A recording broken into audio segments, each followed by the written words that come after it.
Ladies and gentlemen, boys and girls, welcome back to Finance Tube.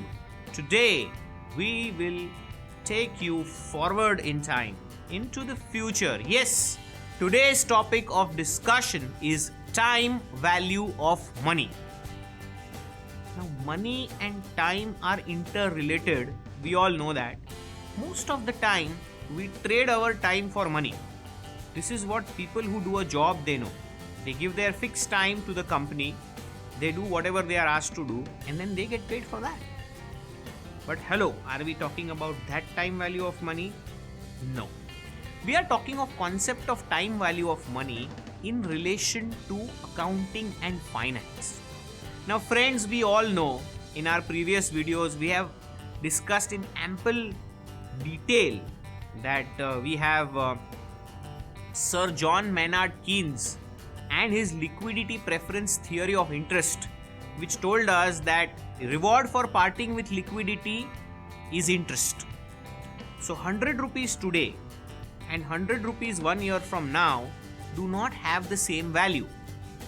Let me give you a safe harbor here. I am not talking about inflation. Even if inflation is 0%, the value of 100 rupees today and the value of 100 rupees 1 year later is different. Why? Because of the interest component.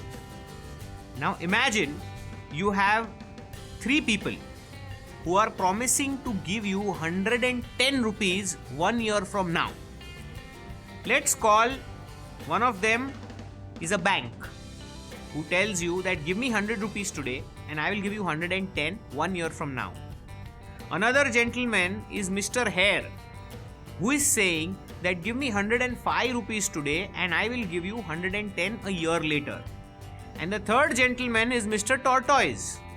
Mr. Tortoise is saying you give me 90 rupees today and I will give you 110 rupees 1 year from now.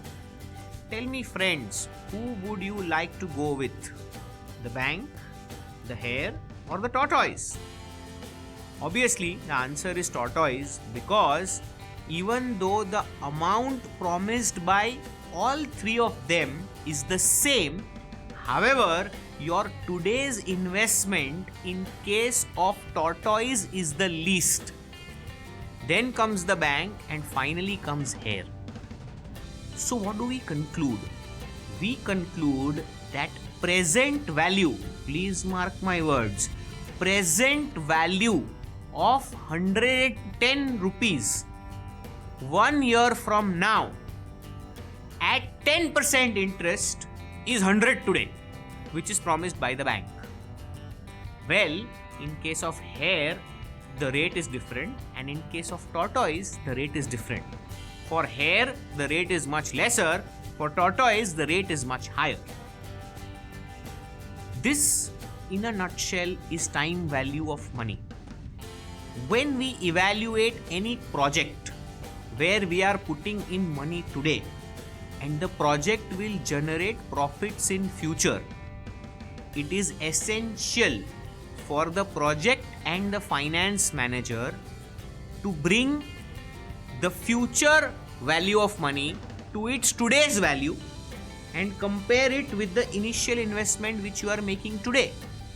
So let us say if you are investing 100 crores in a project today, which will give you a profits of 20 crores in the first year, 30 crore in the second year, 50 crores in the third year, and 60 crores in the fourth year.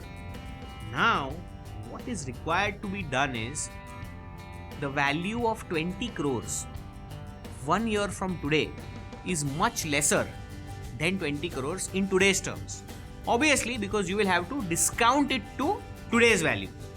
And so on for 30, 50 and 60. So once you bring all the monies which you will receive in future to today's value and compare it with your investment today, you will understand whether you are really making any economic profit or it is just the nominal value. So time value of money, if you go in future, we technically call it compounding.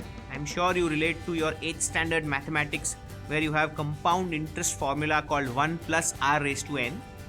And when you travel back in time from future to present, it is discounting, which is inverse of compounding. popularly 1 upon 1 plus r raised to n. So basically, time value of money intelligently tells us the inbuilt reward of parting with liquidity.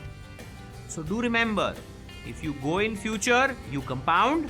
If you come back in present, you discount. I hope you understood the concept of time value of money.